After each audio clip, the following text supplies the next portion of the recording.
जय हिंद साथियों। मन की फैक्ट यूट्यूब चैनल में आप सभी का स्वागत है। साथियों, आज की इस वीडियो में हम फिजिक्स के मोस्ट वीवीआई चैप्टर हमारा पर्यावरण से जुड़ी महत्वपूर्ण प्रश्न को लेकर आए हैं, जो एग्जाम के पॉइंट ऑफ व्यू से काफ़ी ज़्यादा महत्वपूर्ण है। साथियों, अगर आप हमारा पर्यावरण का पहला सीरीज पार्ट 1 नहीं देखा है तो डिस्क्रिप्शन में दिए गए लिंक पर क्लिक करके आप देख सकते हैं। वह सभी एग्जाम के पॉइंट ऑफ व्यू से काफ़ी ज़्यादा महत्वपूर्ण है। आप सभी जानते हैं कि फिजिक्स में अगर किसी चैप्टर से सबसे ज़्यादा प्रश्न पूछा जाता है तो वह है लाइट्स चैप्टर, वह है इलेक्ट्रिसिटी चैप्टर, वह है हीट चैप्टर, वह है मोशन चैप्टर, वह है आवर इन्वायरमेंटल, मतलब हमारा पर्यावरण से भी प्रश्न बिहार पॉलिटेक्निक में सबसे ज़्यादा पूछा जाता है। ठीक है, तो यह सभी एग्जाम के पॉइंट ऑफ व्यू से सभी के सभी प्रश्न बहुत ही ज़्यादा महत्वपूर्ण है। तो चलिए बिना समय गवाए इस वीडियो को शुरू करते हैं। साथियों, अगर आप पहला पार्ट 1 सीरीज नहीं देखे हैं हमारा पर्यावरण का तो उसे पहले देख ले डिस्क्रिप्शन में दिए गए लिंक पर क्लिक करके, तब उसके बाद दूसरा पार्ट 2 समझ में अच्छे से आएगा। ठीक है, तो चलिए सवाल नंबर 16 कह रहा है कि पर्यावरण के जैव और अजैव घटकों के बीच ऊर्जा और पदार्थ के आदान प्रदान से किसका निर्माण होता है? ए पारितंत्र का, या बी वायुमंडल का, या सी संसार का, या डी इनमें से कोई नहीं। साथियों, आप सभी को हमने पहला सीरीज में बताया है कि पर्यावरण मतलब हमारा पर्यावरण जो है इसमें कुछ नहीं है, इसमें जो है शब्दों का खेल है। इसमें ना ही एक भी न्यूमेरिकल है, जो है कि सभी के सभी थ्योरी है और सभी के सभी शब्दों का खेल है। अगर आपको शब्दों का अर्थ अच्छे से मालूम होगा तो इस सभी का हमारा पर्यावरण का जितने भी क्वेश्चन है उसका आंसर आप सही सही दे दीजिएगा। अगर आपको शब्दों का अर्थ अच्छे से मालूम नहीं होगा तो आप इसका सही सही जवाब नहीं दे पाइएगा और आपका गलत आंसर हो जाएगा।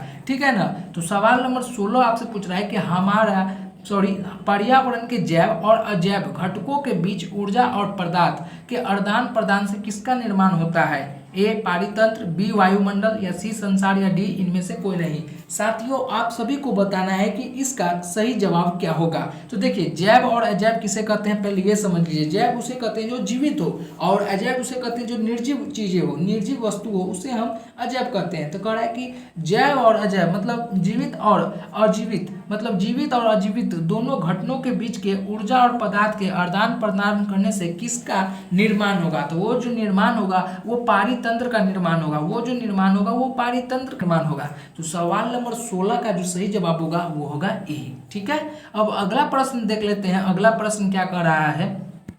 सवाल नंबर 17 कि किसी जीव के आसपास फैले जैव और अजैव कारकों जो उसे प्रभावित करते हैं उसे हम क्या कहेंगे? ए पर्यावरण, या बी संसार, या सी वायुमंडल, डी या डी इनमें से कोई नहीं। साथियों, आप सभी को बताना है कि किसी भी जीव के आसपास फैले जैव और अजैव कारकों से जो उसे प्रभावित करती है उसे हम क्या कहते हैं? ए पर्यावरण, या बी संसार, या सी वायुमंडल, या डी इनमें से कोई नहीं। चलिए आप सभी बताइए कि इसका सही जवाब क्या होगा। तो देखिए, मान लीजिए एक मानव के आसपास सड़े गले पदार्थ के कारक से अगर किसी चीज़ों को प्रभावित होती है तो वो क्या कहलाएगा? तो वो जो कहलाएगा वो वातावरण कहलाएगा, वो जो इन्वायरमेंट कहलाएगा, वो जो कहलाएगा वो पर्यावरण कहलाएगा। तो सवाल नंबर 17 का जो सही जवाब होगा वो होगा ए। ठीक है, अब अगला प्रश्न देख लेते हैं। सवाल नंबर 18 क्या कह रहा है इसे? जो पदार्थ जैविक पराक्रम द्वारा अपघटित हो जाते हैं उन्हें हम क्या कहते हैं? सवाल नंबर 18 साथियों आपसे पूछ रहा है कि जो पदार्थ जैविक पराक्रम द्वारा अपघटित हो जाते हैं उन्हें हम क्या कहते हैं? ए अजैव नवीकरणीय, या बी जैव नवीकरणीय, या सी अक्रिय, या डी निम्न में से कोई नहीं। तो साथियों, आप सभी जानते हैं कि अगर कोई भी पदार्थ जैविक प्रक्रम द्वारा अगर वो अपघटित हो रहा है, मतलब पूर्ण रूपेण खत्म हो रहा है, उसे हम क्या कहेंगे? उसे हम जैव निम्नकरणीय कहेंगे। तो सवाल नंबर 18 का जो सही जवाब होगा वो होगा बी। ठीक है, अब अगला प्रश्न देख लेते हैं। अगला प्रश्न क्या कर रहा है? सवाल नंबर 19 कि कौन से पदार्थ का अपघटन पर्यावरण में नहीं हो सकता है?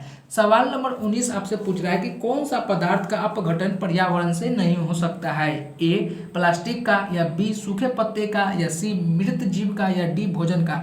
साथियों, यह जो प्रश्न है आपने कितनी बार पढ़ी होगे उसका कोई गिनती नहीं है, क्योंकि बिहार बोर्ड के एग्जाम में आपने पढ़ा होगा, 9th में पढ़ा होगा, 10th में पढ़ा होगा, क्वेश्चन बैंकों से पढ़े होंगे, आप प्रीवियस मतलब मॉडल पेपर से भी आप इस क्वेश्चन को पढ़ेंगे होंगे, क्योंकि यह काफ़ी ज़्यादा वायरल प्रश्न है। यह जो क्वेश्चन है काफ़ी ज़्यादा पूछे जाने वाला प्रश्न है, वीवीआई प्रश्न है, ठीक है ना।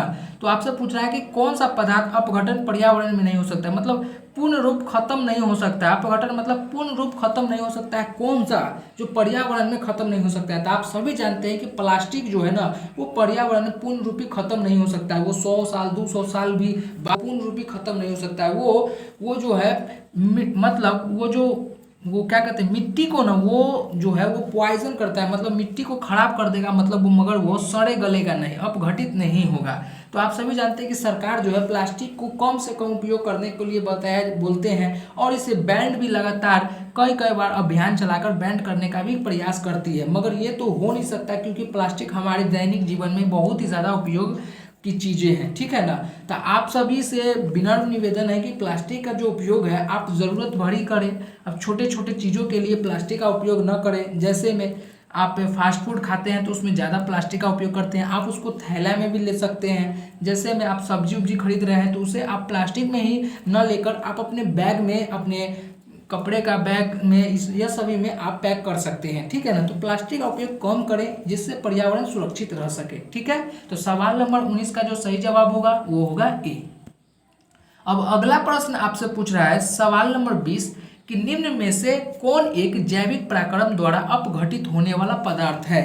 साथियों आप सभी से पूछा जा रहा है कि कौन एक जैविक पराक्रम द्वारा अपघटित होने वाला पदार्थ, मतलब वो पूर्ण रूपी खत्म हो जाए, वो कौन सा पदार्थ है जो पूर्ण रूपी खत्म हो जाए। ए सूखा घास पत्ता, या बी पॉलीथीन बैग, या सी रबड़, या डी प्लास्टिक की बोतल। तो साथियों आप सभी जानते हैं कि पॉलीथीन जो होता है, पॉलीथीन बैग जो होता है वो कभी भी पूर्ण रूपी खत्म नहीं होगा, रबड़ भी खत्म नहीं होगा, प्लास्टिक की जो बोतल होते हैं वो सभी जो है वो पूर्ण रूपी खत्म नहीं हो सकता है। तो सवाल नंबर 20 का जो सही जवाब होगा वो होगा सूखा घास पत्ता। सूखा घास पत्ता जो है यह पूर्ण रूपी खत्म हो जाएगा, ठीक है। तो सवाल नंबर 20 का जो सही जवाब होगा वो होगा ए।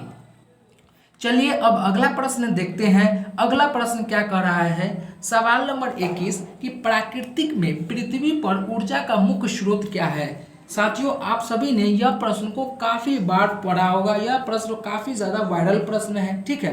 तो आप सभी को सही सही जवाब बताना है कि प्राकृतिक में पृथ्वी पर ऊर्जा का मुख्य स्रोत क्या है। चलिए आप सभी बताइए, ए कोयला, या बी सूर्य, या सी पानी, या डी लकड़ी।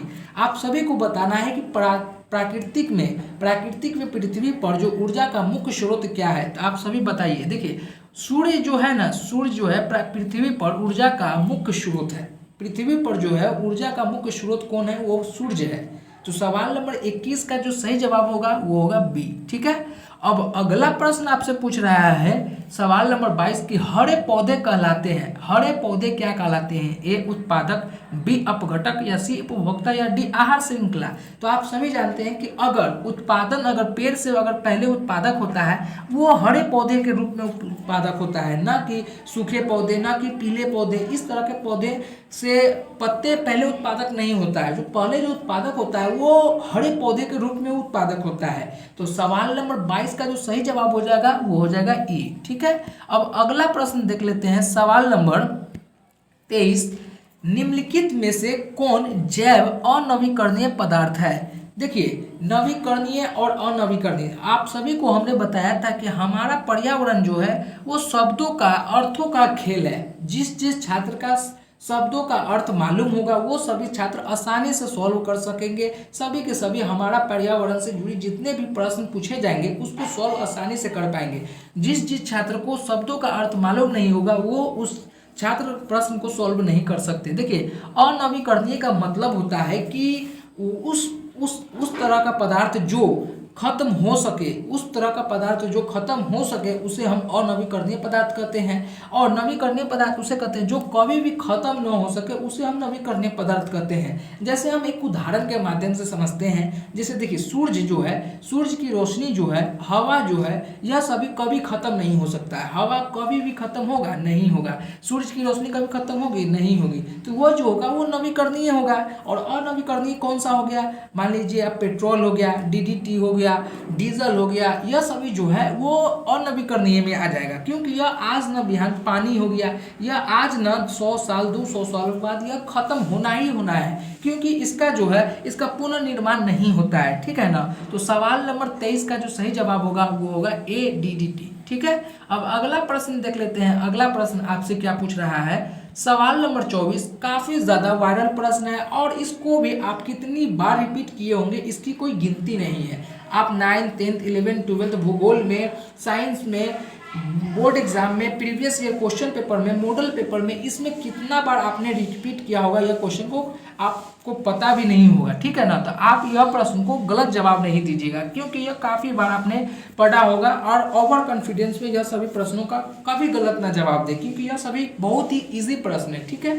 तो ओजोन की एक अणु में कितने परमाणु होते हैं? साथियों, आप सभी से पूछा जा रहा है कि ओजोन के एक अणु में कितनी परमाणु होती है। तो आप सभी जानते हैं कि ओजोन के एक अणु में जो परमाणुओं की संख्या होती है। तो सवाल नंबर 24 का जो सही जवाब होगा वो होगा C। ठीक है।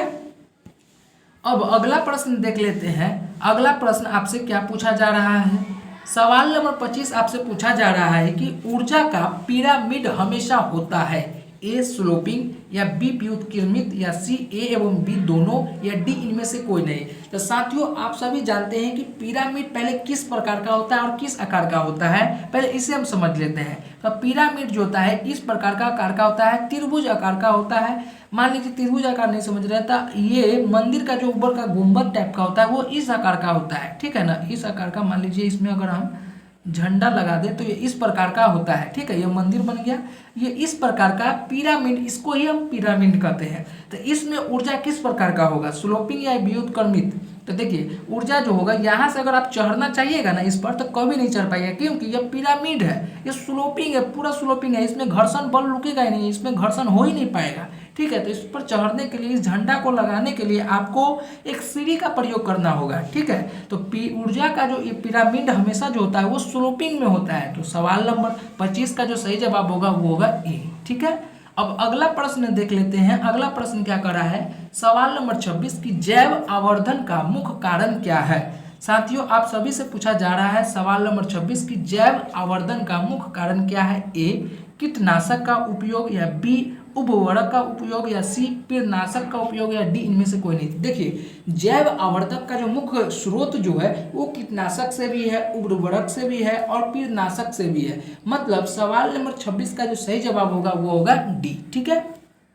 अब अगला प्रश्न देख लेते हैं। अगला प्रश्न आपसे क्या पूछ रहा है, सवाल नंबर 27 क्लोरोफ्लोरोकार्बन का मुख्य स्रोत क्या है? क्लोरोफ्लोरोकार्बन का मुख्य स्रोत क्या है? A एरोसोल, या B झागदार शेविंग क्रीम, या C कीटानाशी, या D इनमें से सभी।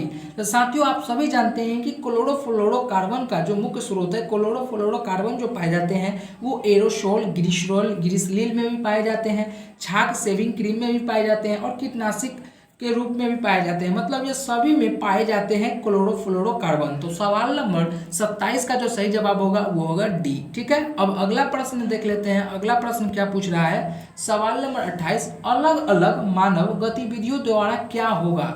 A पर्यावरण का देहांत हो रहा है, या B परिस्थिति तंत्र असंतुलित हो रहा है, या C स्वपोषी समाप्त हो रहा है, या D अपशिष्ट पदार्थ की मात्रा बढ़ रही है। साथियों, आपसे पूछ रहा है कि अलग अलग मानव की गतिविधि, मान लीजिए मानव द्वारा जो इस तरह के पेड़ों की कटाई हो रही है, मानव जो इस तरह से सोच रहा है, इस तरह के खान पान कर रहा है, ऑयली फूड खा रहा है, इस तरह से पशु को इस तरह से कट कर रहा है, बहुत ही ज़्यादा उसका देहांत कर रहा है, तो वो किस तरह के गतिविधि से इसका क्या प्रभाव पड़ेगा? तो देखिए, इसका जो प्रभाव पड़ेगा उसके शेड्यूल में, उसके पारिस्थितिक तंत्र में पूरा असंतुलित, अनबैलेंस हो जाएगा। तो सवाल नंबर 28 का जो सही जवाब होगा वो होगा B। ठीक है।